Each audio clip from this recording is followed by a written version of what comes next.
ल हामी चाहिँ आचार्य कुलम दाङ स्कुलमा हामी चाहिँ जान लागेका छौँ। हाम्रो सृष्टि नानी, त्यसपछि सिजन हेलो गर्देऊ, त्यसपछि प्रतीक्षा र म पनि छुट्टो छ।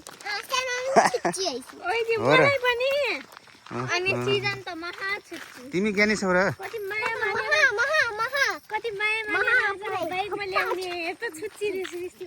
माया मानेर पनि हो नि सिजन। आचार्य कुलम बिदा छ आजभोलि।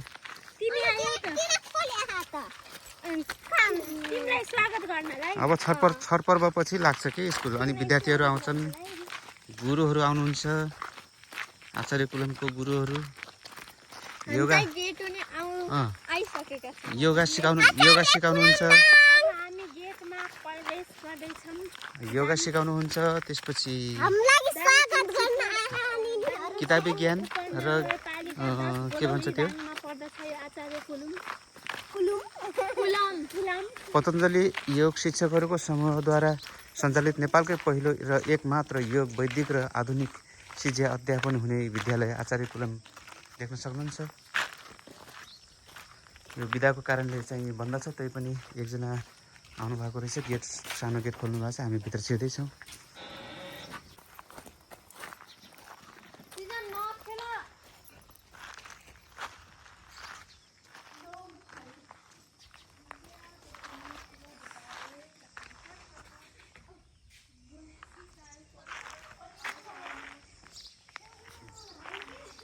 विशेष गरी यो स्कुल चाहिँ अलिकति अरूभन्दा फरक किन छ त? यो अब एउटा विषय थप हुन्छ अन्तभन्दा।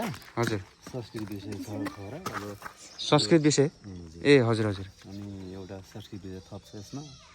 अब योग सम्बन्धी अब पनि हुन्छ क्लासहरू, योगाहरू हुन्छ। ए योगा प्राणायामहरू सबै हुन्छ हैन? हजुर। बिहानी समयमा हुन्छ? बिहान पनि हुन्छ। बच्चाहरूको स्कुल त 9:30 बजे स्कुल लाग्छ। हजुर, 9:30 बजे स्कुल लागेपछि पिरियड अनुसार हुन्छ। अब क्लास यति क्लासको यो पिरियडमा हुन्छ नि 1 क्लासदेखि लिएर माथिको। हजुरको परिचय पाउनुहुन्छ? मेरो म भुको हो। ए हजुर, शस्त्रबाट निस्किएको। अहिले यहाँ गार्डको रूपमा हुनुहुन्छ? ए ठिक छ। कस्तो मानिरहनु भएको छ? परिवेश सन्तुष्ट हुनुहुन्छ? ठिक छ। हजुरको घर चाहिँ कहाँ भन्नु पऱ्यो? मेरो यहीँ नजिकै, मेरो पनि नजिकै हो। ए रजना नि पर्छ। ए रजना पर्छ। हजुर, ए हो नजिकै। ठिक छ, हामीलाई यो योगा गर्ने ठाउँ यसो देखाइदिनुहोस् न भित्र। हल त ठुलै रहेछ होइन? ओहो भयङ्कर हो र?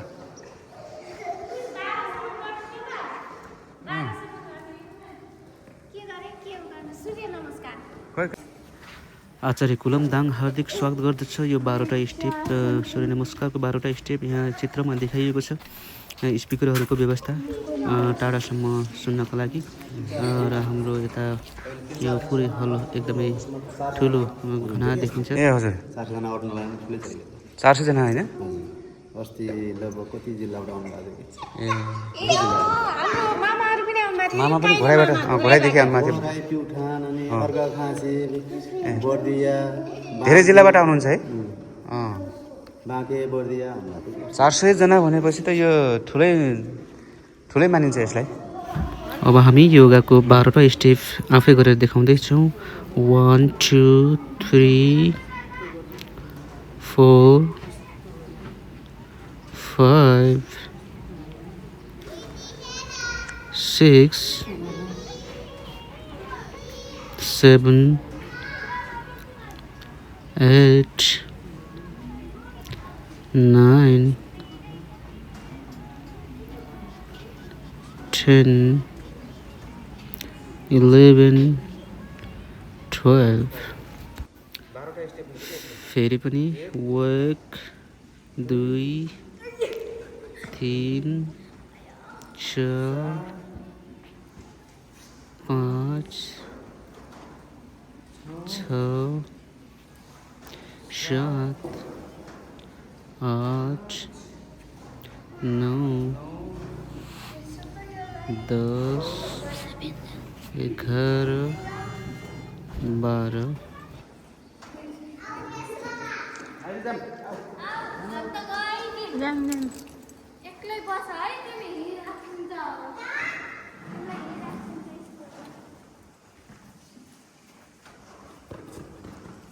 अब चाहिँ हामी उता जाँदैछौँ। हेलो गाइस, हेलो सम्वर्धन प्रतियोगिता हुन्छ। चुप लाग। यहाँ चाहिँ एउटा भ्यान छ, दुईटा बस र एउटा हाइस जस्तै के भनौँ, दुईटा भ्यान छ, दुईटा बस। ओ यहाँ ग्राउन्ड जस्तो छ, मन्दिर नि छ।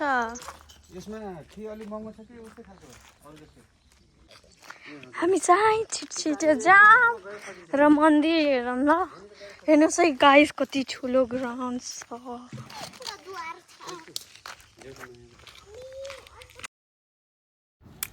निकै नै ठुलो ग्राउन्ड देख्न सक्छौँ हामी। यहाँ विभिन्न किसिमका खेलहरू हामी खेल्न सकिन्छ। यसमा फुटबल खेल्नको लागि पनि एकदमै प्रशस्त ठाउँ रहेको छ र यहाँ पार्किङको एरिया पनि छुट्याइएको छ।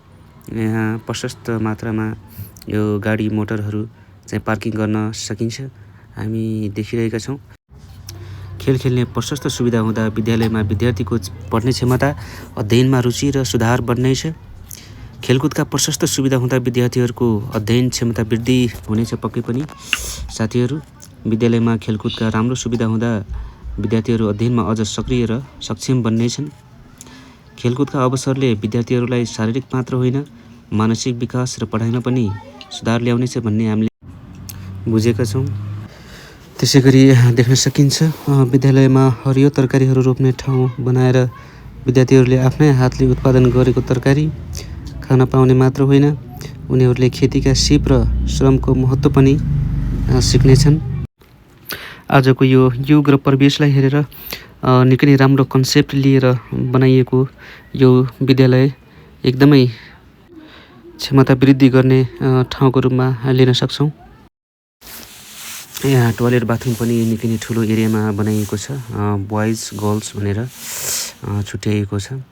एकदमै प्रशस्त ठाउँमा राम्रो विकास गरेको हामीले देख्न सक्छौँ। यो विद्यालय अझै निर्माणाधीन क्रममै छ र कक्षाहरू पनि सञ्चालन भइरहेका छन्। हामीले देख्न सक्छौँ यहाँ विभिन्न क्रियाकलापहरू, खेलकुद क्रियाकलापहरूदेखि लिएर संस्कारका विभिन्न कुराहरू यहाँ सिकाइन्छ। यसमा संस्कृत विषयको पनि अध्यापन गराइन्छ ताकि हाम्रो संस्कृत भाषालाई पनि उजागरण गर्न सकिन्छ, संस्कृत भाषालाई पनि जोगाउन सकिन्छ भन्ने उद्देश्यले संस्कृत भाषा अनि योग प्राणायामहरू सिकाइन्छ। एकचोटि यो चारैतर्फबाट सर हेरौँ।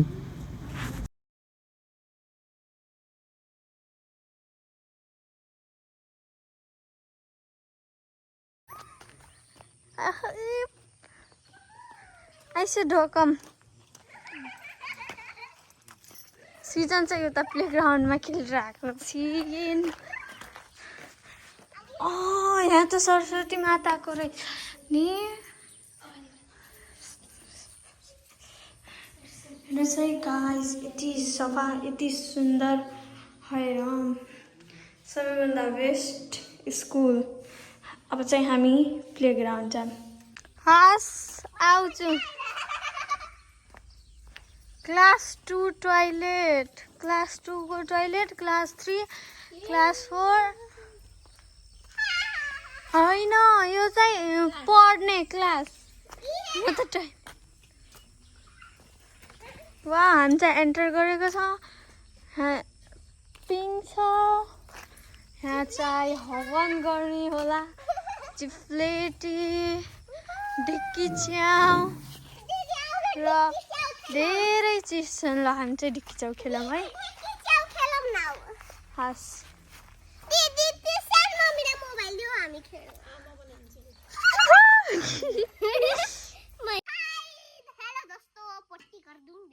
यता हेर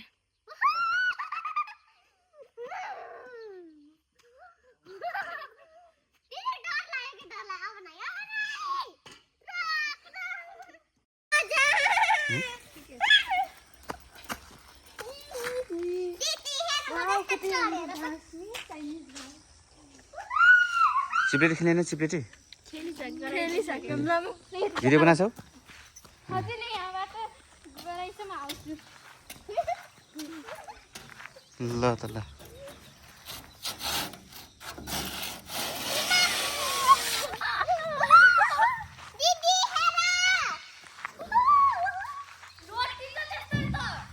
लोटिन्छ नानी लोटिन्छ बिस्तारै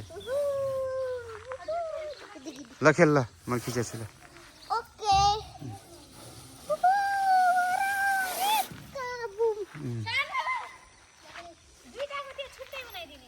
हो